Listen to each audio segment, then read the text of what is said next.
하나님 감사를 드립니다. 저희들 또 저에게 새해를 허락하시고 또 새해에 이렇게 말씀으로 또 시작할 수 있도록 하여 주심을 감사를 드립니다. 우리가 말씀을 사모하는 마음을 가지고 또 이 자리에 나왔습니다. 우리가 말씀을 들을 때에 이 말씀에 의지하여 우리의 삶을 돌아보게 하시고 또한 이 새해에도 늘 하나님의 말씀과 동행하는 우리들 될 수 있도록 인도하여 주시옵소서. 그래야 해서 말씀이 우리의 삶이 되게 하시고 또한 우리의 삶이 늘 말씀을 살아내는 그런 신자의 삶을 살 수 있도록 인도하여 주시옵소서. 이 모든 말씀 예수님의 이름으로 기도합니다. 아멘.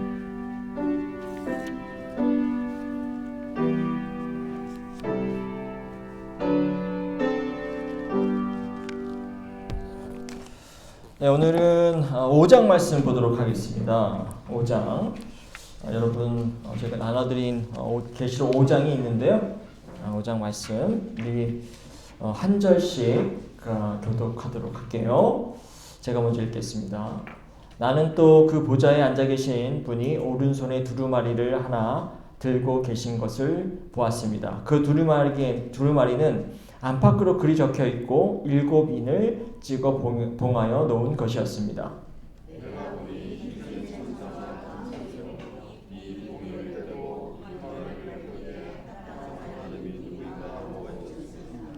그러나 두루마리를 펴거나 그것을 볼 수 있는 이는 하늘에도 없고 땅 위에도 없고 땅 아래에도 없었습니다.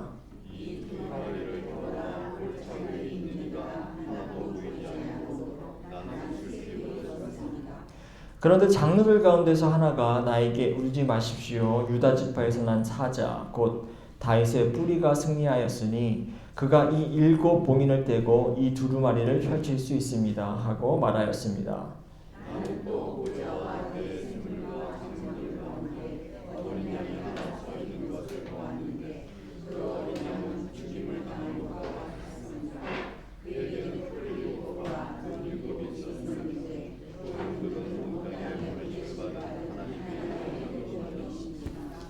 그 어린 양이 나와서 보좌에 앉아 계신 분의 오른손에서 그 두루마리를 받았습니다.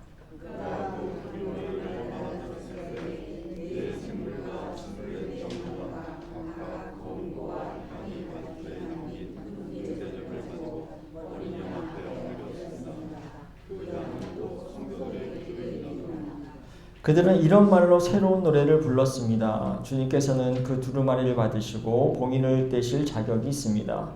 주님은 죽임을 당하시고 주님의 피로 모든 종족과 언어와 백성과 민족 가운데서 사람들을 사서 하나님께 드리셨습니다.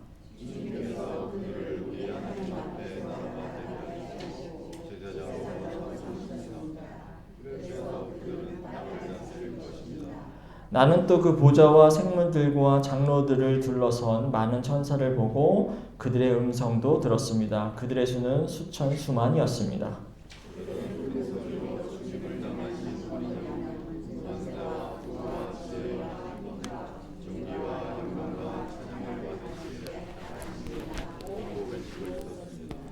나는 또 하늘과 땅 위에 땅 아래와 바다에 있는 모든 피조물과 또 그들 가운데 있는 만물이 이런 말로 외치는 소리를 들었습니다. 보좌에 앉으신 분과 어린 양께서는 찬양과 존귀와 영광과 권능을 영원 묵묵하도록 받으십시오. 같이 읽겠습니다.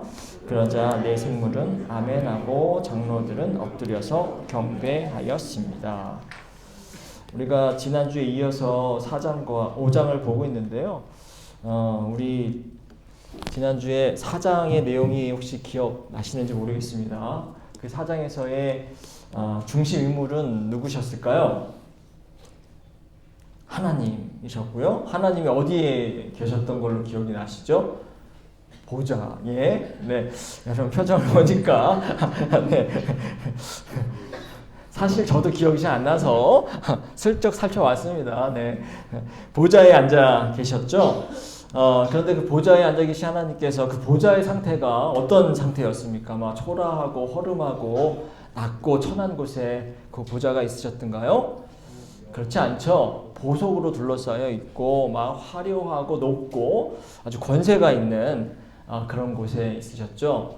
그리고 하나님의 음성이 천둥처럼 들리기도 하고 그 얘기는 어떤 것을 상징한다고 말씀드렸냐면은 하나님의 어떤 절대적인 권세, 영광, 존엄 이런 것들을 상징하는 것이라고 말씀을 드렸습니다.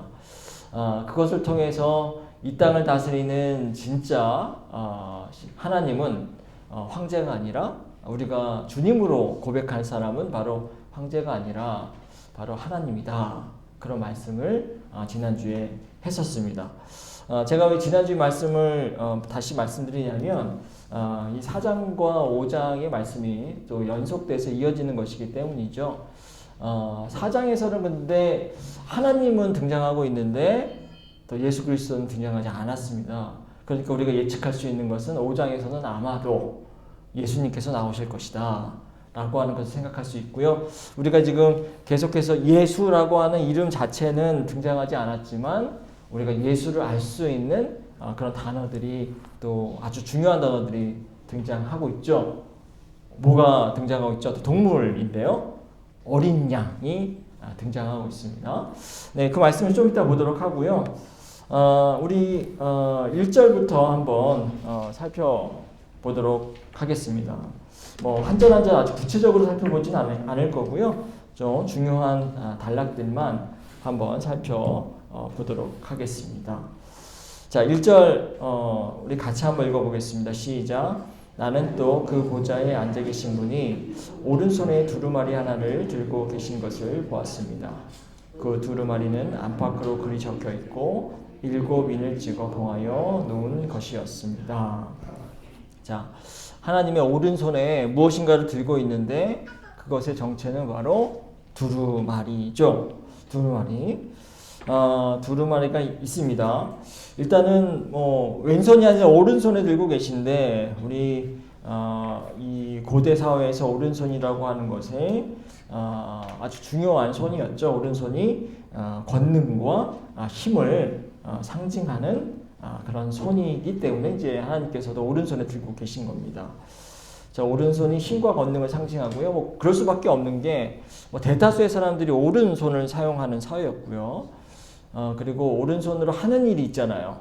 어떤 일을 할까요? 물론 오른손을 사용한다는 것은 오른손으로 우리가 일을 한다는 것이고 오른손으로 싸움을 한다는 것이고 또 오른손으로 싸움을 한다는 것은 오른손으로 가족을 지키고 또 사회를 지킨다라고 하는 거잖아요. 그래서 오른손이 아주 중요한 사회였습니다. 그래서 오른손이 옳다. 그래서 오른손이 되는 거죠. 자, 그런데 오른손에 지금 하나님께서 두루마리를 들고 계시는데요. 지금 보니까는 두루마리 안팎으로 글이 적혀 있다. 이렇게 나와 있고요. 그리고 7개의 인이 찍혀 있어서 봉해 놓은 상태다. 이렇게 이야기를 하고 있습니다. 이거를 그림으로 제가 한번 준비를 해봤는데요. 제가 준비한 건 아니고, 네. 이런 겁니다. 지금 두루마리가 있죠. 그리고 지금 하나, 둘, 셋, 넷, 다섯, 7개의 인이 저렇게 찍혀져 있습니다. 이제 7인에 대한 이야기는 이제 계속해서 이제 6장 이하로부터 계속 나오는데요. 그 내용들은 또 저 말씀을 드리도록 하겠습니다. 인이 찍혀 있다라고 하는 것은 지금 봉인된 상태죠. 봉인됐다라고 하는 것은 그 당시에 한국에도 그렇게 봉인을 했었는지 모르겠지만은 그 당시에 인류 사회에서는 봉인을 했다라고 하는 것은 뭔가 이 편지 혹은 두루마리가 아주 공식적인 그런 문서라고 하는 것을 의미하고요. 동시에 아무나 이것을 열어볼 수 없도록 하기 위한 그런 장치였습니다. 허락된 사람만 이 봉인을 뚫고 봉인을 떼고 편지를 읽어볼 수 있게 하는 거죠. 자, 그런데 이제 이렇게 봉인이 되어 있으면 여러분들 처음 이 봉인이 되어 있다 그러면은 어떤 생각이 드셨습니까? 봉인된 이 내용이 무엇이 어떤 내용이 들어있을까 이런 궁금함이 생기잖아요.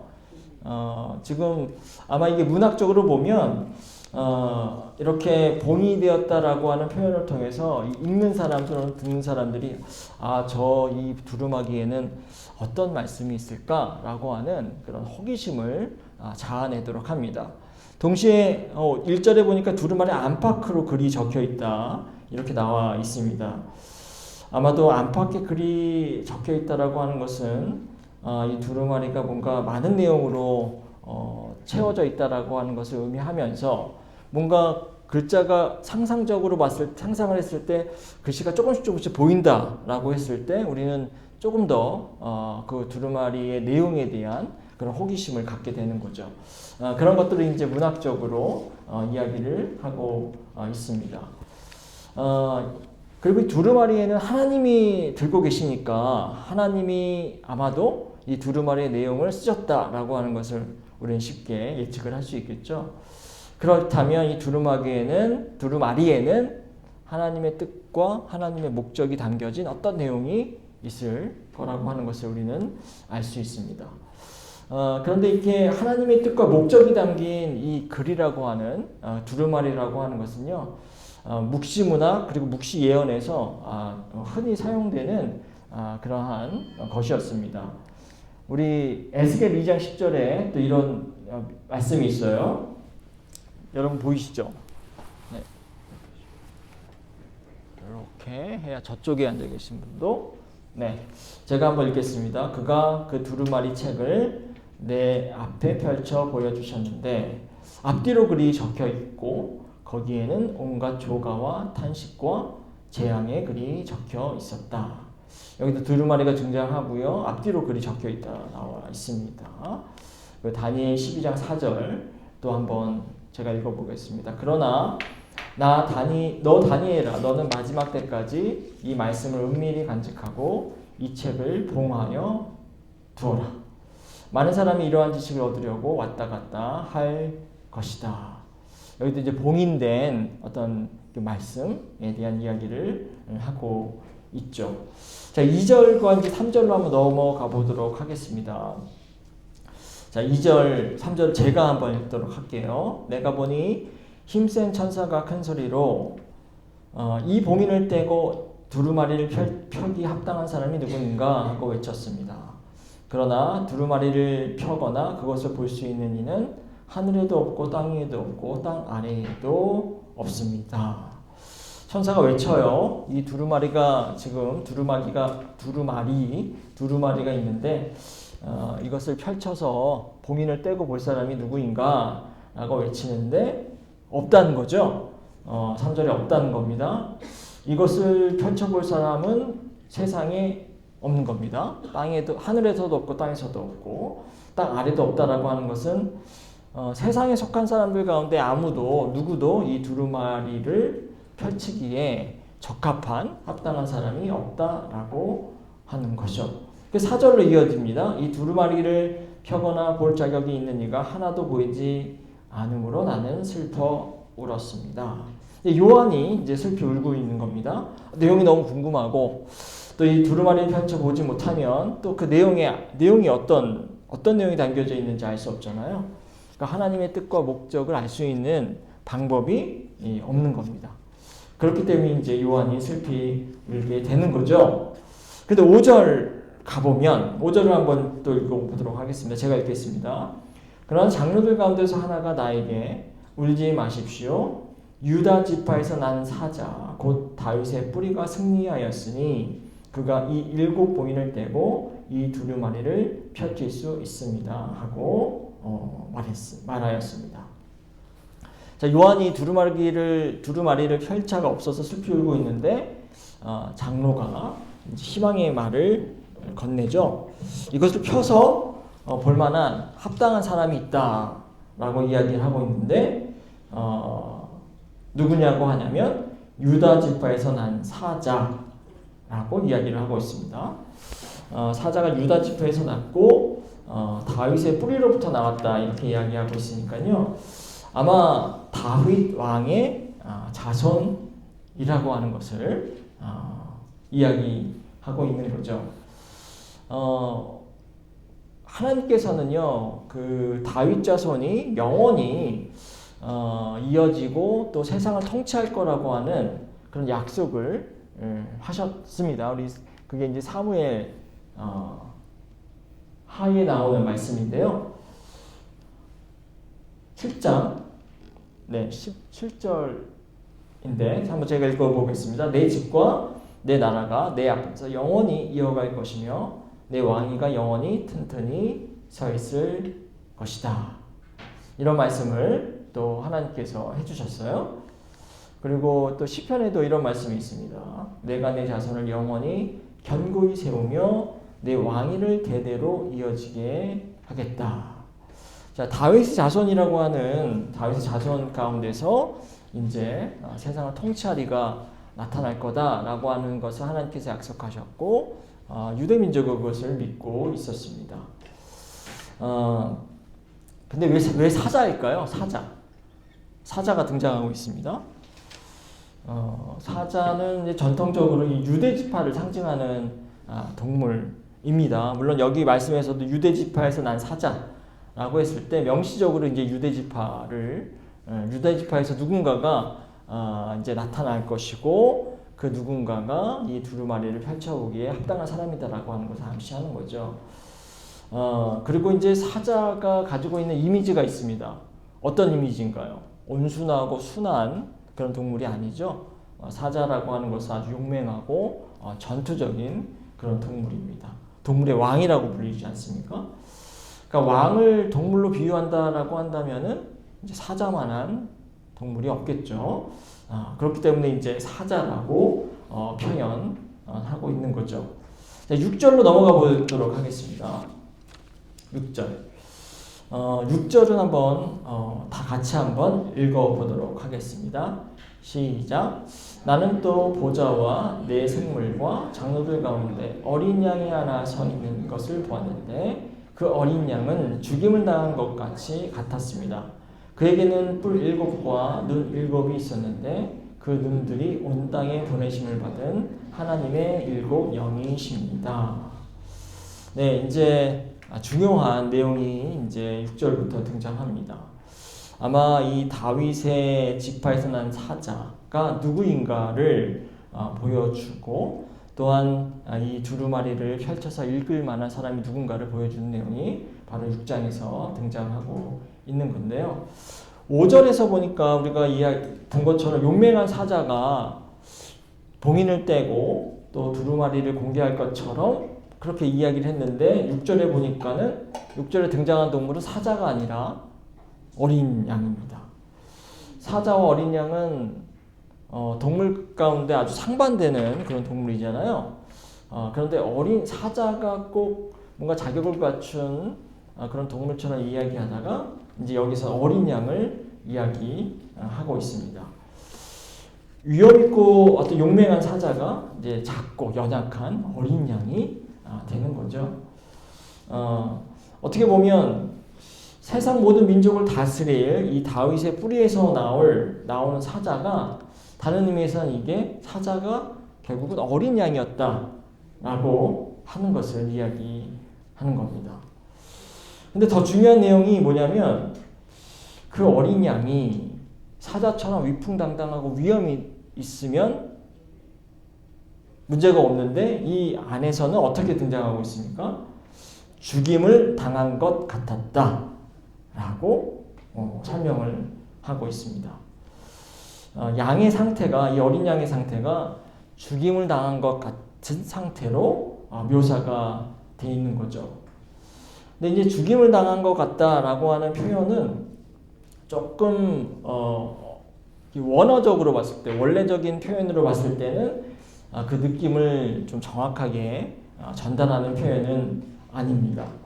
죽임을 당했다라고 하는 것은요, 원어적으로 정확한 것은 도살당했다, 도륙을 당했다, 도살당했다, 영어로 slaughtered라고 하는 건데 도살당했다라고 하는 것이 조금 더 적절한 표현입니다. 그런데 여기 보니까는 도살당해서 완전히 생명이 끊어진 상태든가요? 그렇지 않습니다. 도살당한 것처럼 보이지만 죽임을 당한 것처럼 보이지만 살해된 것처럼 보이지만 여전히 살아 있습니다. 그걸 어떻게 아느냐? 6절 우리가 읽었지만 어린 양이 하나 서 있는 것을 보았는데 이제 어린 양이 죽지는 않았어요. 지금 서 있습니다. 그러니까 완전히 이제 죽은 것은 아닌 거죠. 그리고 이 7절에도 보면 그 어린 양이 나와서 보좌에 앉아 계신 분의 오른손에서 그 두루마리를 받았습니다. 어린 양이 나왔습니다. 어린 양이 지금 움직인 거죠. 자, 이 어린 양이 그런데 이제 귀엽고 아주 그렇게 생겼으면 모르겠는데 여기 표현을 보니까는 어린 양의 어떤 묘사가 조금 무섭죠. 이 어린 양에 7뿔이 있고요. 그리고 7 눈이 있다고 이렇게 나와 있습니다. 그냥 어린 양이 너무 연약해 보이고 순해 보이니까 조금 무섭게 묘사해야겠다라고 해서 이렇게 설명한 것은 아닙니다. 우리가 처음에 우리가 계시록을 이야기할 때 묵시문학은 많은 상징을 가지고 있다라고 말씀을 드렸는데요. 이건 7뿔과 7 눈도 이 어린 양이 어떤 존재인가를 보여주는 상징적인 표현으로 이해를 하시면 됩니다. 7뿔, 뿔이라고 하는 것은요, 힘과 권력을 상징합니다. 힘이 있다, 아주 강하다라고 하는 것을 표현할 때 이제 뿔을 그렇게 이야기하는데요. 우리 신명기 33장 17절에 이런 말씀이 있습니다. 제가 한번 읽어보겠습니다. 그들은 첫 수송아지와 같은 힘으로 황소의 뿔과 같은 위력으로 그 뿔로 만방을 들이받아 땅끝까지 휩쓸 것이니 에브라임의 자손은 만만이요 므낫세의 자손은 천천이다. 뿔과 같은 위력으로 그 뿔로 만방을 들이받는다라고 이야기하고 있어요. 그 뿔이라고 하는 존재가 아주 힘을 상징하는 그런 것이었습니다. 그렇다면 눈은 뭘까요? 7 눈을 가지고 있다라고 이야기하고 있는데 7 눈이라고 하는 것이 고대로부터 이게 지혜 그리고 지식을 상징하는 거였습니다. 우리가 정보를 들을 때 우리가 눈으로도 귀로도 듣기도 하지만 많은 정보들이 이제 눈으로 이제 확인합니다. 그렇기 때문에 눈은 어떤 지혜와 또 지식을 상징하는데 7이라고 하는 숫자가 또 자주 나옵니다. 7이라고 하는 숫자는 이제 완전한 숫자죠.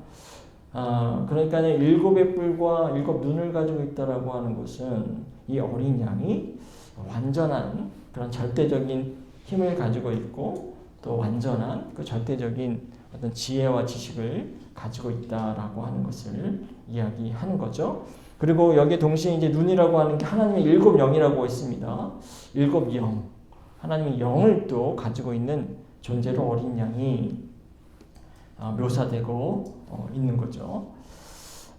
그리고 이런 분위기 때문에 두루마리를 펼칠 수 있는 유일한 자격을 갖춘 분이라고 하는 것을 우리는 이제 예상을 할 수 있는 겁니다.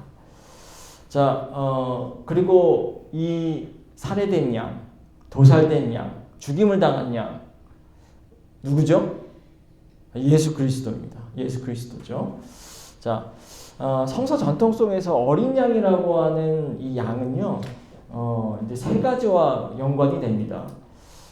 첫째로는 이제 죄를 속죄하는 희생 제의로 이제 어린 양이 이제 연관이 돼요.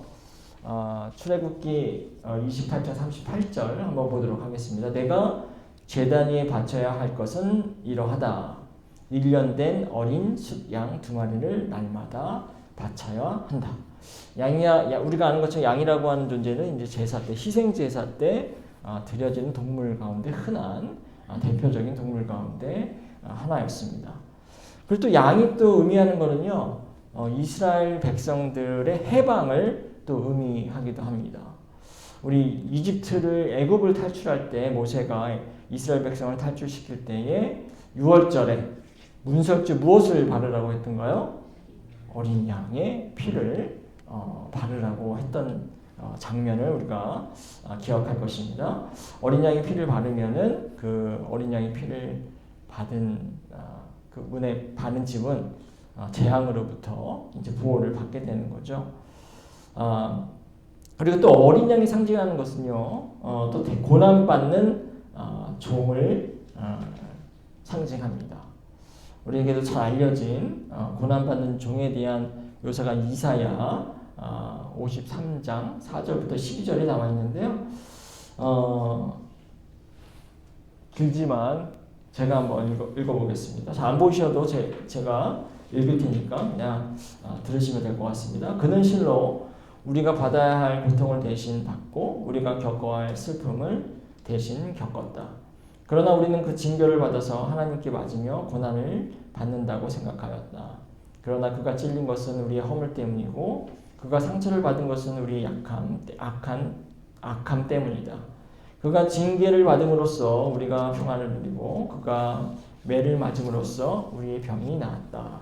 우리는 모두 양처럼 길을 잃고 각기 제 길로 흩어졌으나 주님께서 우리 모두의 죄악을 그에게 지우셨다. 그는 굴욕을 당하고 고문을 당하였으나 아무 말도 하지 않았다. 마치 도살장으로 끌려가는 어린 양처럼, 마치 털 깎는 사람 앞에서 잠잠한 양처럼 끌려가기만 할 뿐 아무 말도 하지 않았다. 이런 말씀이 이사야의 말씀이 있습니다. 어린 양처럼 끌려가서 죽임을 당하는 이제 고난받는 그런 종에 대한 설명이죠.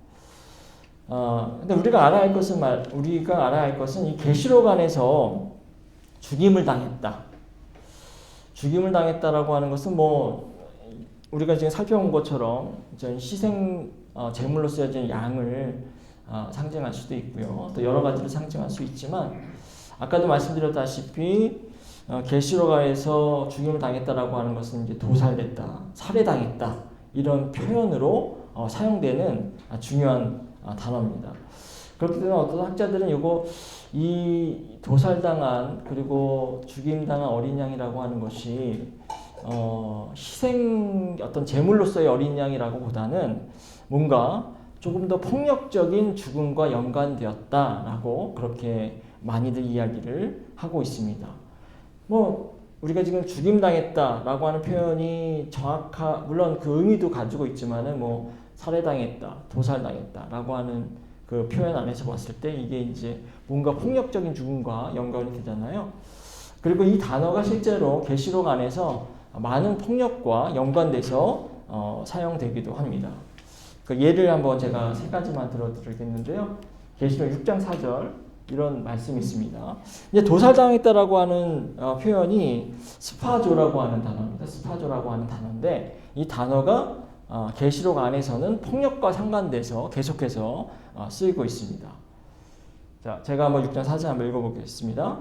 그때에 불빛과 같은 다른 말 한 마리가 뛰어 나오는데 그 위에 탄 사람은 사람들이 서로 죽이는 일이 벌어지도록 땅에서 평화를 없애는 권세를 받아서 가졌습니다. 또 큰 칼을 받아서 가지고 있었습니다. 이런 말씀이고요. 또 13장 3절에도 똑같은 단어가 등장합니다.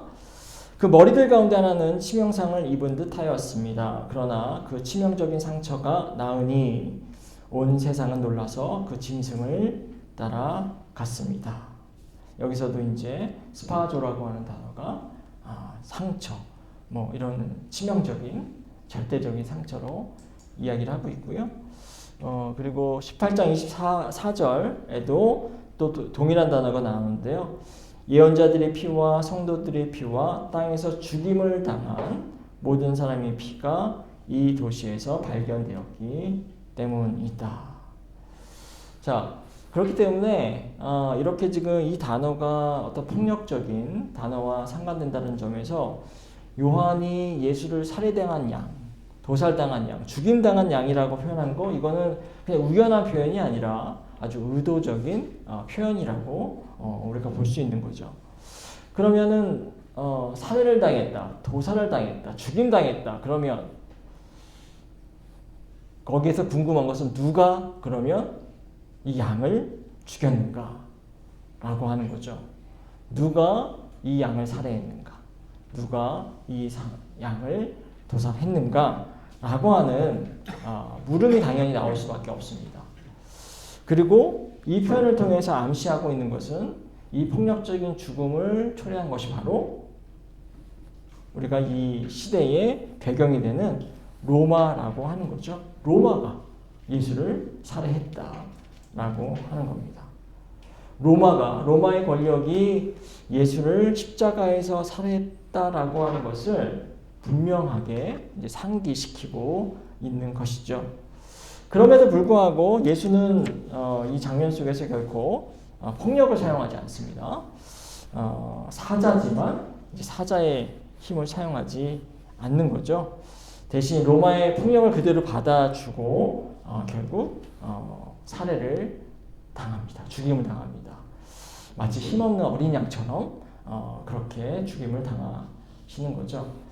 그런데 그렇게 죽임당해서 끝났냐? 끝나지 않았습니다.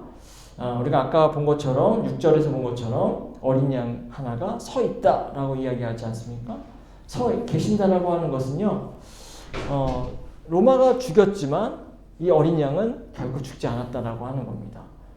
하나님께서 로마의 힘에 의해서 또 로마 제국의 힘에 의해서 죽였지만 하나님께서 예수 그리스도를 그 죽음의 힘을 넘어서게 했다라고 하는 거죠. 넘어서서 서게 하셨다라고 하는 겁니다. 하나님께서 양을 일으켜 세우시고 그리고 그 양을 하늘로 들려 올리셨다라고 하는 것이 이 서 있다라고 하는 표현을 통해서 우리가 알 수 있는 겁니다. 다시 말하면 세상의 힘, 권력의 힘, 로마의 힘은 결코 양을 예수 그리스도를 죽은 상태로 놔둘 수 없다라고 하는 겁니다. 하나님이 더 큰 힘과 권능을 가지고 계시기 때문에 이 살해당한 양을 다시 살리시고 서 있게 하신 거죠. 살해되었지만 서 계시다. 이 표현이 이제 어떤 의미에서는 중요합니다. 이것을 듣는 사람들에게 로마의 폭력성을 이렇게 드러내면서 동시에 로마의 힘과 폭력을 넘어서고 이기시는 또 하나님의 힘을 동시에 보여준다는 측면에서 살해되었지만 죽임당했지만 서 계시다라고 하는 표현이 중요한 표현입니다. 자, 우리가 7교회의 내용들을 살펴봤습니다. 그리고 2장 3장에서 살펴봤을 때 그리고 그 7교회의 문제가 뭐냐면 그 7교회의 신자들이 그 신앙인들이 많은 신자들이 아무런 문제의식 없이 어떤 로마의 활동, 문화적 활동, 정치적인 활동에 참여하고 순응하고 그것을 자연스럽게 여기는 그런 사람들이 있었죠. 그런 사람들은 어떤 의미에서 보면 어디에 동조하는 겁니까? 그 사회, 그 로마가 누구를 죽였어요? 예수를 죽였습니다. 예수를 살해했어요. 예수를 도살했습니다. 예수를 도살하고 예수를 살해하고 예수를 죽인 그 사회의 그 가치에 같이 동참하는 것이 되게 되는 거죠. 그렇기 때문에 이런 표현들을 통해서 이 요한이 이야기하고자 하는 것은 그것이 옳지 않다라고 하는 것을 청자들에게 그리고 독자들에게 이 이야기를 하고 있는 겁니다. 뿐만 아니라 하나님께서 그렇게 로마에 의해서 살해된 이 어린 양을 죽음으로부터 다시 일으키셨다라고 하는 것. 이게 이런 이야기들을 계속해서 청자들에게 독자들에게 하는 거죠. 그러면서 하나님이 누구 편인가? 로마의 편이 아니라 바로 예수의 편이라고 하는 것을 이야기하는 겁니다. 그러면서 동시에 로마의 힘과 권력이 절대적인 힘과 권력이 아니라 그들의 힘과 권력은 한계가 있다. 제한이 있다라고 하는 것을 또 이야기하고 있는 거죠. 자, 그러니까 그렇죠. 로마가 그런 힘이었습니다. 로마는 죽이는 힘이었고 생명을 빼앗는 힘이었고 그리고 예수 그리스도를 살해한 그런 힘인 거죠. 그런데 사람들이 그런 로마의 힘에 로마의 권력에 순응하고 복종하고 그들의 질서에 참여하고 그들의 사회 속에서 편안함을 누리고 안식을 누린다고 하는 거 이게 말이 안 된다라고 하는 것을 요한이 독자들에게 그리고 청자들에게 그리고 우리에게 계속해서 이야기를 하고 있습니다. 자, 7절에 보니까 7절을 제가 다시 한번 읽겠습니다. 그 어린 양이 나와서 보좌에 앉아 계신 분의 오른손에서 그 두루마리를 받았습니다. 자, 어린 양이요. 결국에는 보좌에 앉아 계신 하나님의 오른손에서 그 두루마리를 받게 됩니다. 어린 양이 받았어요. 처음에는 아무도 이거를 받고 읽을 사람이 없다라고 한탄을 슬퍼했었는데 이 어린 양이 이 두루마리를 받습니다. 자, 그 얘기는 뭐냐면 이 어린 양 예수 그리스도가 바로 하나님의 뜻과 목적을 실행할 바로 적임자라고 하는 것을 보여주고 있는 거죠. 이 두루마리에 있는 그 내용, 하나님의 뜻, 하나님의 목적을 성취할 사람이 바로 이 어린 양이다 라고 하는 것을 보여주고 있습니다. 8절로 넘어가 보도록 하겠습니다. 그가 어린 양이죠. 그가 그 두루마리를 받아 들었을 때에 네 생물과 24 장로가 각각 검은 고와 향이 가득히 담긴 금 대접을 가지고 어린 양 앞에 엎드렸습니다. 그 향은 곧 성도들의 기도입니다. 9절, 10절도 쭉 읽어보겠습니다. 그들은 이런 말로 새로운 노래를 불렀습니다. 주님께서는 그 두루마리를 받으시고 봉인을 떼실 자격이 있습니다. 주님은 죽임을 당하시고 주님의 피로 모든 종족과 언어와 백성과 민족 가운데서 사람들을 사서 하나님께 드리셨습니다. 주님께서 그들을 우리 하나님 앞에서 나라가 되게 하시고 제사장으로 삼으셨습니다. 그래서 그들은 땅을 다스릴 것입니다. 자, 지금 8절부터 제가 9절, 10절 읽었는데요. 쉽게 얘기하면 지금 어떤 장면입니까? 이 장면은 어린 양이 두루마리를 받았어요. 지금 기뻐하는 장면이죠. 기뻐할 뿐만 아니라 찬양을 하고 있는 장면입니다. 예수 그리스도를 찬양하고 있는 거죠. 적임자가 나타났고 하나님의 뜻과 목적을 성취할 그 딱 맞는 인물이 나타났으니 이제 그 보좌에 있던 사람들이 다 동시에 환호하면서 찬양하고 찬송하면서 경배하는 그런 장면인 거죠. 자, 그런데 9절에 보니까 자격이 있다라고 얘기했습니다. 근데 자격에 요건이 있어요. 그 밑에 있는 것처럼 죽임을 당하시고 피로 모든 사람을 하나님께 살렸기 때문에 그런 자격을 갖추게 된 겁니다. 이 어린 양이 봉인을 뗄 자격을 갖춘 것은 이 어린 양이 도살당했기 때문에 대신 죽임을 당했기 때문에 그리고 그 피로 모든 사람을 속죄했기 때문에 자격을 갖추게 된 겁니다. 그런 분이기 때문에 두루마리를 받을 자격이 있게 되는 거죠. 자, 11절에서 14절까지 한번 읽어보도록 하겠습니다. 제가 읽을게요. 나는 그 보좌와 생물들과 장로들을 둘러서 많은 천사들을 보고 그의 음성도 들었습니다. 그들의 수는 수천 수만이었습니다. 그들은 또 큰 소리로 죽임을 당하신 어린 양은 권세와 부와 지혜와 힘과 존귀와 영광과 찬양을 받으시기에 합당하십니다 하고 외치고 있었습니다. 나는 또 하늘과 땅과 땅 위에 땅 아래와 바다에 있는 모든 피조물과 또 그들 가운데 있는 만물이 이런 말로 외치는 소리를 들었습니다.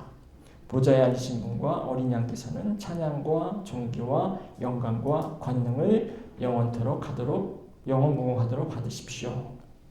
그러자 네 생물은 아멘하고 장로들은 엎드려서 경배했습니다. 우리 앞에서 살펴본 것처럼 11절에서 14절까지도 지금 예수 그리스도의 찬양을 하고 있는 겁니다. 바로 예수 그리스도 어린 양이 이 두루마리를 펼쳐 읽으실 합당한 분이시기 때문에 이 모든 만물이 모든 피조물들이 다 한 목소리로 찬양을 하고 있는 거죠. 어떻게 보면 어려운 얘기가 아닙니다. 이 4장과 5절에서 이야기하고 있는 것은 진정한 예배는 하나님께 드려야 된다고 하는 거죠. 그게 4장의 내용이라면 5장의 내용은 진정한 예배는 또 하나님뿐만 아니라 어린 양 예수 그리스도께 드려져야 한다라고 하는 것을 강조하고 있는 겁니다. 이렇게 모든 만물이 찬양하고 모든 핏녀물이 찬양한다라고 하는 것, 그것은 바로 예수 그리스도가 아주 존귀하고 존엄하고 권세 있는 분이라고 하는 것을 드러내는 전형적인 그런 장면이라고 하는 거죠. 다시 말하면 우리가 4장 때도 얘기했지만 우리가 경배하고 예배할 대상이라고 하는 것이 로마의 우상이거나 로마의 황제거나 그게 아니라 하나님 한 분, 그리고 5장에서 얘기한 것처럼 예수 그리스도 한 분, 이렇게 이 두 분만이 사람들이 오로지 경배하고 오로지 찬양할 그런 대상이라고 하는 것을 이야기하고 있는 거죠. 자, 그 얘기는 뭐냐면 하나님과 그리고 예수 그리스도 외에는 다른 분은 결코 예배의 대상이 될 수 없다는 겁니다. 하나님과 예수 그리스도 외에는 다른 무엇도 찬양의 대상이 될 수 없다라고 하는 거죠. 그리고 이 하나님과 예수 그리스도가 아닌 다른 것을 주님이라고 섬겨서는 안 된다라고 하는 겁니다. 황제를 주님으로 섬겨서는 안 된다고 하는 거죠. 그 로마의 많은 신들을 주님으로 섬겨서는 안 된다라고 하는 겁니다. 그렇게 주님으로 섬기는 것, 그게 다 그렇게 섬기는 그 주님들은 다 가짜라고 하는 거예요. 진짜 주님은 하나님, 그리고 어린 양 예수 그리스도다라고 하는 것, 그것을 이야기하고 있는 겁니다. 하나님이 주님이시고 예수 그리스도가 주님이기 때문에 당연히 뭐 다른 황제를 섬기거나 신들을 섬기는 그러한 예배를 드리거나 제의에 참여하거나 제사에 참여하거나 그들에게 드려지는 음식을 먹는다거나 이런 거 다 해서는 안 된다라고 하는 것을 암시하고 있는 겁니다. 그리고 4장에서도 얘기했지만 황제가 통치하는 것처럼 보이지만, 그리고 로마의 신들이 통치하는 것처럼 보이지만 진정한 세상의 통치자는 하나님, 그리고 예수 그리스도다라고 하는 거죠. 세상이 황제에게 속한 게 아니라 바로 하나님께 속했다. 그리고 예수 그리스도에게 섬겼다라고 하는 고백이 이 안에 담겨져 있는 거죠.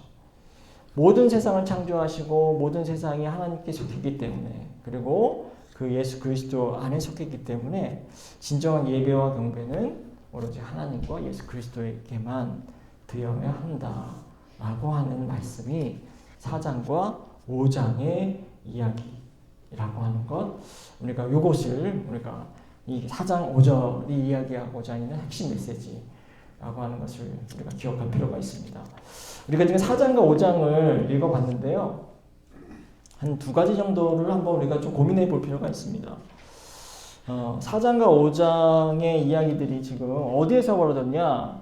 지금 하늘 위에 보좌 위에서 왕자, 보좌, 뭐 어자라고 하기도 하고 그런 곳에서 이루어졌습니다. 그리고 이 보좌의 느낌이 어떻든가요? 아까도 얘기했지만 장엄하고 위엄 있고 화려하고 아주 뭐 권세 있는 그런 곳이었습니다. 그리고 그 보좌에 하나님만 있는 것이 아니라 그 둘러싼 장로들과 천사들이 둘러싸서 또 오늘 말씀 보니까 수만 수천이 또 함께 찬양하고 또 경배하는 그런 장면이 나와 있죠. 그런데 이 장면이 어떻게 보면은 로마 그 시대의 사람들에게는 아주 생소한 장면이 아닙니다. 왜냐하면 그들이 생각하는 로마 황제의 보좌도 이런 장면이랑 유사하거든요. 그것도 화려합니다. 장엄하고 권세 있고요. 황제의 주변에는 황제를 보좌하는 사람들이 늘 황제를 찬양하고 황제를 위해서 기도하고 그렇기 때문에 이 장면이 어떻게 보면은 그들에게 생소한 장면은 아닙니다. 그런데 이제 여기 이제 아이러니가 하나 있는 거예요. 어떤 아이러니가 있냐면은 지금 계속 얘기했지만 로마 황제를 거부하는 것이고 로마의 질서를 거부하는 것이고 로마 우상을 거부하는 거잖아요. 그리고 거기에 저항하는 겁니다. 그리고 그러한 삶의 방식을 따르면 안 된다라고 지금 계속해서 이야기를 하고 있는데, 요한이 하나님과 예수 그리스도 어린 양을 칭송하는 방식, 그리고 하나님과 어린 양을 예수 그리스도를 묘사하는 방식, 이게 지극히 로마적인 방식이고 지극히 아주 제국적인 방식이라고 하는 거예요. 근데 한편 이런 뭐 비판을 할 수도 있겠지만 한편은 이해는 가기는 갑니다.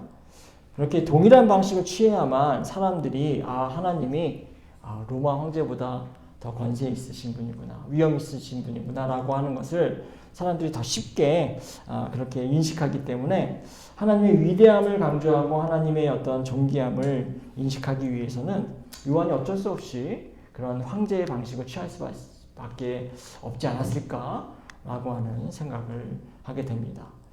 두 번째 한번 생각해 볼 건 뭐냐면 요한에게 있어서 그리고 이 계시록에 있어서 예배라고 하는 것 그리고 신앙이라고 하는 것은요 아주 개인적인 것이 아니라 어떤 것입니까? 정치적인 겁니다. 왜 정치적일까요? 하나님을 예배한다는 것은 황제를 예배하지 않는다는 거예요. 하나님을 예배하고 예수 그리스도를 예배한다는 것은 황제를 거부한다는 것을 얘기하는 거죠. 황제가 다스리고 황제가 지배하고 황제가 통치하는 그런 사회, 그 사회의 가치, 질서를 따르지 않는다는 것이 바로 하나님을 예배한다는 것을 의미합니다. 그렇기 때문에 그들의 신앙이라고 하는 것은 필연적으로 정치적일 수밖에 없는 거죠.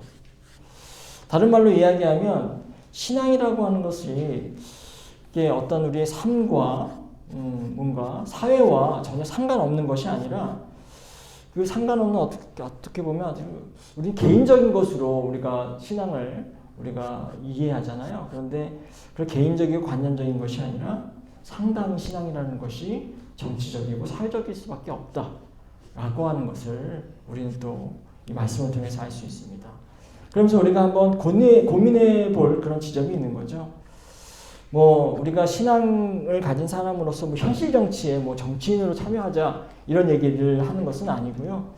신앙인으로서의 삶을 산다라고 하는 것, 그것은 정치적으로 옳고 그름이 옳은 것이 무엇인지 그리고 그른 것이 무엇인지를 분별하면서 산다라고 하는 것을 의미하는 거죠. 동시에 사회적으로는요. 우리가 우리의 삶의 영역에서 또 사회 영역에서 우리가 하나님의 뜻과 이 목적에 합당한 그런 삶을 구분하면서 살아야 된다라고 하는 것을 또한 의미하기도 합니다. 고대의 신앙이라고 하는 것이 그랬습니다. 예수 시대에 바로 초대 교인들의 신앙이라고 하는 것이 그냥 개인적인 그런 신앙의 고백과 삶을 산 것이 아니라 사회적으로 정치적으로 옳지 않은 것, 특별히 생명을 빼앗고 생명을 죽이는 그러한 정치, 그런 사회는 거부하고 오로지 생명을 살리고 또 생명을 소중히 다루는 그러한 신앙의 방식으로 살았다라고 하는 것을 우리가 기억할 필요가 있습니다. 자, 우리가 이 하나님을 믿는 신앙 이것을요 단지 사적인 영역에 그냥 가두지 않고 우리 악한 권세에 저항하고 또 거부하고 또 차별하지 않는 그런 신앙으로 나아가는 저와 여러분이 되기를 간절히 소망합니다. 우리 19절을 마지막으로 읽고 마치도록 하겠습니다. 우리 같이 한 목소리 읽도록 하겠습니다. 13절입니다.